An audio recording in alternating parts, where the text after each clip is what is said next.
অধ্যায় 4 ডিফারেন্স একত্রিত হওয়ার প্রভাব। রাত 8টা, হারভেস্ট চার্চ। নিজের সাধারণ পোশাক পরার পর ক্লাইন মোরেত্তি টুপির কানায় চাপ দিয়ে চারপাশটা একবার দেখে নিল। তারপর সে হলের ভেতরে ঢুকে এমলিন হোয়াইটের দিকে এগিয়ে গেল। এমলিন হলের ডান দিকের 3 সারি মোমবাতির সামনে দাঁড়িয়েছিল। ভ্যাম্পায়ারের পায়ের কাছে একটা কালো স্যুটকেস রাখা ছিল। মনে হচ্ছিল স্যুটকেসের ওপর আধ্যাত্মিকতার একটা দেয়ালের আস্তরণ দেওয়া আছে। গোয়েন্দা শার্লক মরিয়ার্টিকে ভেতরে আসতে দেখে এমলিন প্রথমে খুশি হলেও পরক্ষণেই তার চোখে একটা আতঙ্কের ছাপ ফুটে উঠল। সে নিচু হয়ে তার স্যুটকেসটা ধরল এবং কয়েক পা পিছিয়ে গেল। এতে করে বিশপ উট্রাভস্কির সাথে তার দূরত্ব কমে গেল। বিশপ উট্রাভস্কি তখন গভীর মনোযোগ দিয়ে প্রার্থনা করছিল। তুমি কি ভয় পাচ্ছ যে আমি তোমার কাছ থেকে বিয়ান্ডার উপাদানগুলো ছিনিয়ে নেব? ক্লাইন 3 মিটার দূরে থেমে গিয়ে হেসে বলল, প্রথমে আমাকে যাচাই করতে দাও যে আমার যে দুটো উপাদান দরকার এগুলো সেই দুটো কিনা। এমলিন হোয়াইট চুলে হাত বুলিয়ে চামড়ার কেসটা বুকের কাছে তুলে ধরল এবং বাকলটা খুলে ফেলল। এর ফলে আধ্যাত্মিকতার দেয়ালটা ভেঙে গেল। ভেঙে গিয়ে সেটা একটা হালকা বাতাসে পরিণত হয়ে প্রার্থনার হলের ভেতর দিয়ে বয়ে গেল। ক্লাইন অনেক আগেই তার স্পিরিট ভিশন চালু করে রেখেছিল। সে সাথে সাথেই অদ্ভুত এবং ঝলমলে আলোর বিচ্ছুরণ দেখতে পেল। এটা ছিল অনেকগুলো বিয়ান্ডার বৈশিষ্ট্যের নির্গত আধ্যাত্মিক দীপ্তি। স্যুটকেসের ভেতরে দুটো ছোট বাক্স ছিল। একটা তৈরি ছিল টিন দিয়ে এবং এর ওপর অনেকগুলো নকশা করা ছিল। এটা দেখতে বেশ সাদামাটা এবং ভারী মনে হচ্ছিল। অন্যটা ছিল কেবল একটা কার্ডবোর্ডের বাক্স। এক হাতে কালো চামড়ার স্যুটকেসটা ধরে এমলিন একটু মলিন হয়ে যাওয়া রূপালী রঙের টিনের কেসটা খুলল। ভেতরের জিনিসটা দেখতে অনেকটা হলুদাভ বাদামি খোসা ছাড়ানো আখরোটের মতো লাগছিল। এতে ঠিক একটা মস্তিষ্কের খাঁজ আর শিরার মতো দাগ ছিল। মোমবাতির শিখা কাঁপার সাথে সাথে এর রূপ ক্রমাগত বদলাচ্ছিল। কখনো কখনো এটা ধূসর রঙের হয়ে কুঁচকে যাচ্ছিল, আবার অন্য সময় এটা গাঢ় বাদামি এবং একেবারে মসৃণ হয়ে যাচ্ছিল। রঙগুলো একে অপরের সাথে মিশে গিয়ে একটা বৈশিষ্ট্যহীন মুখের আকার তৈরি করছিল। এটা দেখে ক্লাইন অনুভব করল যে তার হজম আর আত্মীকরণ করা পোষণের শক্তি একটু নড়েচড়ে উঠল, ঠিক যেন একটা চুম্বক তার বিপরীত মেরুর মুখোমুখি হয়েছে। সে তার ক্লাউন ক্ষমতার সাহায্যে আকর্ষণ অনুভব করার অনুভূতিটা দমিয়ে রেখে নিজের শরীর নিয়ন্ত্রণ করতে সক্ষম হল। সে নিজের মনের গভীরে খুব ভালো করেই জানত যে এই জিনিসটা সত্যিই 1000 ফেসড হান্টারের মিউটেটেড পিটুইটারি গ্রন্থি। সম্রাট রোজেল গুস্তাভো তার ডায়েরিতে যা অনুমান করেছিল সেটা সম্ভবত সত্যি। একই পাথরের হাই সিকোয়েন্সের জিনিসগুলো অবচেতনভাবেই লো এবং মিড সিকোয়েন্সের বিয়ান্ডারদের নিজেদের দিকে টেনে নেয়। তাদের একসাথে টেনে নেওয়ার একটা প্রবণতা থাকে। যদিও 1000 ফেসড হান্টারের মিউটেটেড পিটুইটারি গ্রন্থি হাই সিকোয়েন্স থেকে এখনও অনেক দূরে আছে এবং এর সেই ধরনের বিশেষ আকর্ষণী শক্তি নেই, তবুও এর মধ্যে যথেষ্ট পরিমাণ বিয়ান্ডার বৈশিষ্ট্য আছে। তাছাড়া আমি তো সিকোয়েন্স 7 পোষণ হজম করে ফেলেছি। ব্যক্তি এবং উপাদান যখন যথেষ্ট কাছাকাছি থাকে তখন এমন ঘটনাই ঘটে। আমি আগে এটা খেয়াল করিনি, কারণ প্রথমত সংশ্লিষ্ট বিয়ান্ডার উপাদানগুলোর মান খুব খারাপ ছিল। দ্বিতীয়ত আমার নিজের শক্তিও কম, আর আমি যথেষ্ট উঁচু সিকোয়েন্সেরও ছিলাম না। তাই তো প্রতিবার পোষণ হজম করার সময় আমার চারপাশে একটা মায়াবী তারায় ভরা আকাশ ভেসে উঠত। সেখানে অনেক উজ্জ্বল আলো ছিল। তারা এক জায়গায় মিলিত হওয়ার জন্য একে অপরকে টেনে ধরত। এটা হয়তো একই পাথরের বিয়ান্ডার বৈশিষ্ট্যের একত্র হওয়ার নিয়মেরই একটা দৃশ্য। আর এই গুণমান যত বেশি হবে এর টানও তত জোরালো হবে। তাহলে কি একই রকম পাথরের বিয়ান্ডার বৈশিষ্ট্যগুলোও এই নিয়ম মেনে চলবে? রোজেলের ডায়েরির কথাগুলো মনে পড়ার পরও ক্লাইনের মুখের ভাবে কোনো পরিবর্তন হল না।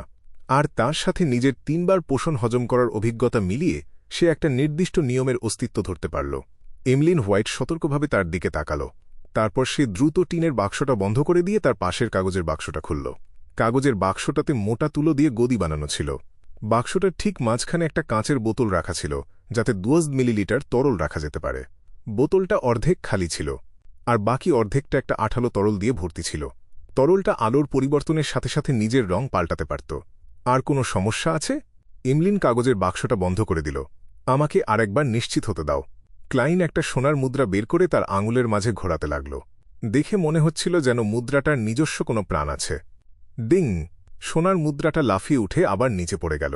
মুদ্রাটা ক্লাইনের হাতের তালুতে এসে পড়ল। হেডস পড়েছে, মানে একটা ইতিবাচক সাড়া পাওয়া গেছে। ক্লাইন আলতো করে মাথা নেড়ে বিভিন্ন পকেট থেকে একটার পর একটা নোটের তাড়া বের করতে লাগল। সেগুলো 10 পাউন্ড, 5 পাউন্ড আর 1 পাউন্ডের নোট ছিল। 14 পাউন্ড। ক্লাইন টাকার স্তূপটা কাছের একটা আসবাবপত্রের ওপর রাখল। কয়েক পা পিছিয়ে যাও। না, 5 পা। এমলিন সতর্কভাবে চিৎকার করে উঠল। ক্লাইন হাসল। সে 2 হাত তুলে 5 পা পিছিয়ে গেল। এমলিন সাবধানে কাছে এগিয়ে গেল। সে টাকার স্তূপের মাঝে কোনো ফাঁকা কাগজ আছে কিনা তা ভালোভাবে পরীক্ষা করতে লাগল। একটু গোনাগুনি করার পর সে তার হাতের চামড়ার স্যুটকেসটা ক্লাইনের দিকে ছুঁড়ে মারল। ক্লাইন চমকে উঠল। কিন্তু সে তার চটপটে নড়াচড়া দিয়ে নিখুঁতভাবে স্যুটকেসটা ধরে ফেলল। তার খুব ভয় হচ্ছিল যে বোতল ভেঙে গেলে 1000 ফেজড হান্টারের রক্ত হয়তো চুইয়ে বেরিয়ে আসতে পারে। আর এমলিন হোয়াইট এই সুযোগে টাকাগুলো গুছিয়ে নিল। তারপর সে দ্রুত পিছিয়ে বিশপ উট্রাভস্কির পাশে গিয়ে দাঁড়াল। এরপরই সে স্বস্তির নিঃশ্বাস ফেলল। সে খুব মনোযোগ দিয়ে টাকার পরিমাণ আর সেগুলোর আসলত্ব পরীক্ষা করতে লাগল। এই দৃশ্য দেখে ক্লাইনের পেছনের কথা মনে পড়ে গেল। হঠাৎ করেই সে খুব লজ্জিত বোধ করল। সে আর এমলিন মিলে আর্থ মাদারের চার্চের একটা নিখুঁত ক্যাথেড্রালকে অস্ত্র বা মাদকের ব্যবসার জায়গায় পরিণত করে ফেলেছিল। দুটো উপাদানের অবস্থা নিশ্চিত হওয়ার পর ক্লাইন তুড়ি বাজাল। তার পোশাকে আলাদা করে রাখা একটা দেশলাই জ্বলে উঠল, আর সে দাউ করে জ্বলে ওঠা লাল শিখাগুলোকে তার শরীর ঢেকে ফেলতে দিল। শিখাগুলো যখন আবার নিচে নেমে এলো তখন সে সেখান থেকে অদৃশ্য হয়ে গেছে। যেহেতু সে প্রায় হারভেস্ট চার্চে এমলিন হোয়াইটের সাথে দেখা করত, তাই বিশপ উট্রাভস্কি যদি জানতেও পারে যে সে একজন বিয়ান্ডার, তবে তার কোনো আপত্তি নেই, কারণ সেই তো বিশপকে তার অন্ধকার সত্তা দূর করতে সাহায্য করেছিল। এমনকি তার মনে হতো যে এতে হয়তো তাদের মধ্যে এক ধরনের বন্ধুত্বের সম্পর্ক গড়ে উঠতে পারে। টাকা গুনতে থাকা এমলিন মাথা তুলে তাকাল এবং প্রায় 2 সেকেন্ডের জন্য হতবাক হয়ে রইল। সে নিচু গলায় বিড়বিড় করে বলল, আমার স্যুটকেস, আমার টিনের বাক্স। বাতি জ্বালানো রাস্তায় একটা ঘোড়ার গাড়ি ছোট ছোট গর্তের ওপর দিয়ে গড়িয়ে চলল। গাড়িটা এমপ্রেস বোরোর সীমানার দিকে এগোচ্ছিল। ফোর্স ওয়াল তার ভালো বন্ধু শিও দেরেচাকে জানিয়েছিল যে তার একজন শিক্ষক আছে, আর সে ঘটনাচক্রে আরও একটা অ্যাপ্রেন্টিস পোষণ খেয়ে ফেলেছে। তার নিয়ন্ত্রণ হারানোর কোনো লক্ষণ নেই এটা নিশ্চিত হওয়ার পর শিও জানালার বাইরে গ্যাসের বাতিগুলোর দিকে তাকাল। বাতিগুলো তার চেয়ে খুব একটা লম্বা ছিল না। শিও অবাক হয়ে জিজ্ঞেস করল, আমি সবসময় একটা ব্যাপার ভেবে অবাক হই, সেগুলোকে পোষণ হিসেবে না রেখে কেন উপাদান হিসেবে সংরক্ষণ করা হয়? তোমার শিক্ষক তো চাইলে আগেই পোষণটা তৈরি করে এখানে আনতে পারত, তাহলে তো আর তার ঘটনাস্থলে বসে এটা তৈরি করার দরকার হতো না। ফোর্স হালকা হেসে বলল, আমি আগেই তাকে এই ব্যাপারটা নিয়ে জিজ্ঞেস করেছি। সে বলেছিল যে এর দুটো প্রধান কারণ আছে। প্রথমত, বিভিন্ন বিয়ান্ডার উপাদানের বিভিন্ন ব্যবহার থাকে। যখন সেগুলোকে একটা পোষণে পরিণত করা হয় তখন সেগুলোকে নমনীয়ভাবে ব্যবহার করা যায় না। দ্বিতীয়ত, বিয়ান্ডার বৈশিষ্ট্যগুলো শক্ত হলে সেগুলো সারা জীবনের জন্য রাখা যায়, কিন্তু সেটা পোষণে পরিণত হওয়ার পর আর এমনটা থাকে না। তবে কেউ যদি কোনো বিশেষ আইসোলেশন কৌশল ব্যবহার করে তাহলে অবশ্য অন্য কথা। কেন? শিও অবাক হয়ে জিজ্ঞেস করল। এটা তো কোনো সাধারণ ধরনের ওষুধ বা বিয়ান্ডার অস্ত্র নয় যে এর আধ্যাত্মিকতা ক্রমাগত নষ্ট হতে হতে একসময় দুর্বল হয়ে পড়বে। ফোর্সের হাসার কোনো মেজাজ ছিল না, কিন্তু হাসি ধরে রাখা ছাড়া তার আর কোনো উপায়ও ছিল না।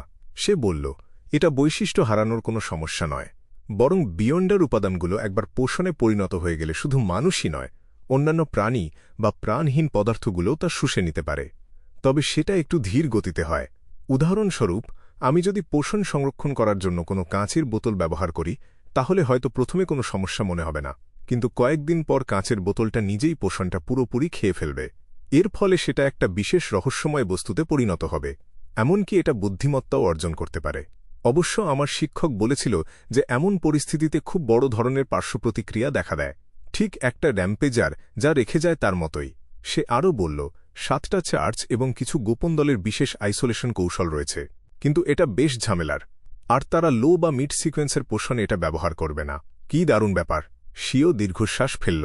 সে আরেকবার বাইরে তাকিয়ে নিচু গলায় বলল, আমরা প্রায় পৌঁছে গেছি। সে আর ফোর্স এখানে মিস্টার এর আয়োজন করা বিয়ান্ডারদের জমায়েতে অংশ নিতে এসেছিল।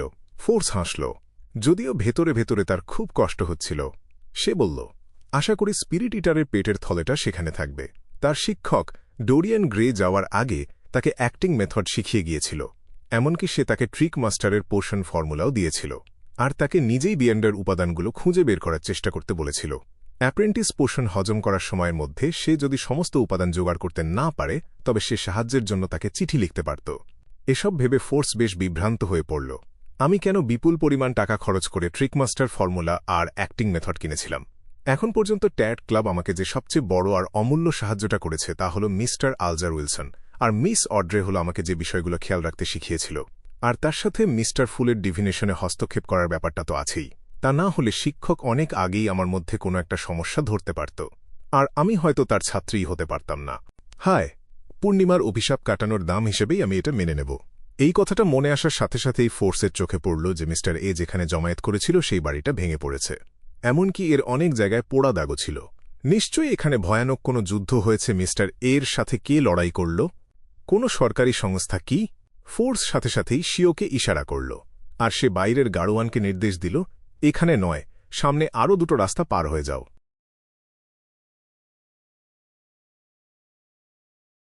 অরোরা অর্ডারের ঘাঁটির সন্ধান মিলেছে। সন্ত্রাসী সংগঠন বড়সড় ক্ষতির সম্মুখীন হয়েছে।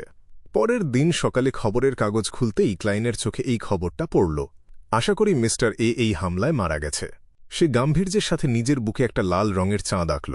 সে আগের রাতের 1000 ফেসড হান্টারের রক্ত আর মিউটেটেড পিটুইটারি গ্রন্থি আগেই ধূসর কুয়াশার ওপরে ছুঁড়ে দিয়েছিল, যাতে সেগুলো আর কখনো হারিয়ে না যায়।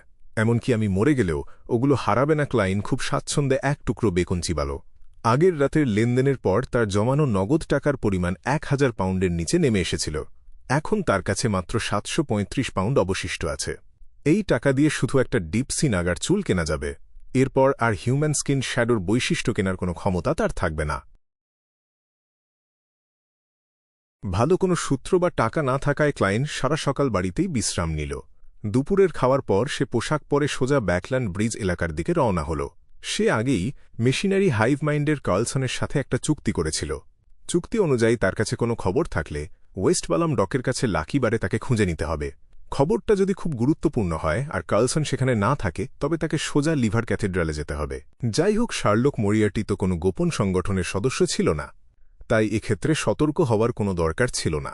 বিকালে লাকিবারে খুব একটা ক্রেতা ছিল না, তাই ক্লাইন ঢুকেই দেখতে পেল যে কার্লসন বারের এক কোনায় বসে একা একা মদ খাচ্ছে। সে তার দিকে এগিয়ে গিয়ে টেবিলে টোকা দিল। তারপর চাপা গলায় খবর দিল, ইস্ট বোরোর অনেকেই আসল সৃষ্টিকর্তার বিশ্বাস ছড়িয়ে দিচ্ছে। কার্লসন বিশুদ্ধ মল্ট থেকে তৈরি মদে চুমুক দিল। সে অনেকটা উদাসীনভাবে উত্তর দিল, আমি জানি। যেমটা ভেবেছিলাম হাসার আগে ক্লাইন মনে মনে মন্তব্য করল, আমার কাছে একজন আভিজাতের 4র্থ যুগের সমাধির একটা সূত্র আছে। কার্লসনের হাতের গ্লাসটা থেমে গেল। সে অবাক হয়ে ক্লাইনের দিকে তাকাল এবং অবচেতনভাবেই তার মোটা চশমাটা একটু ঠিক করে নিল। কিন্তু সে লক্ষ্য করল যে গোয়েন্দা শার্লক মরিয়ার্টি এই বিষয়ে আর কিছু বলছে না, বরং সে কয়েক পা দূরে থাকা লাকি বারের বারটেন্ডারের দিকে তাকিয়ে হাসি মুখে বলছে, 1 গ্লাস সাউথভিল বিয়ার দাও।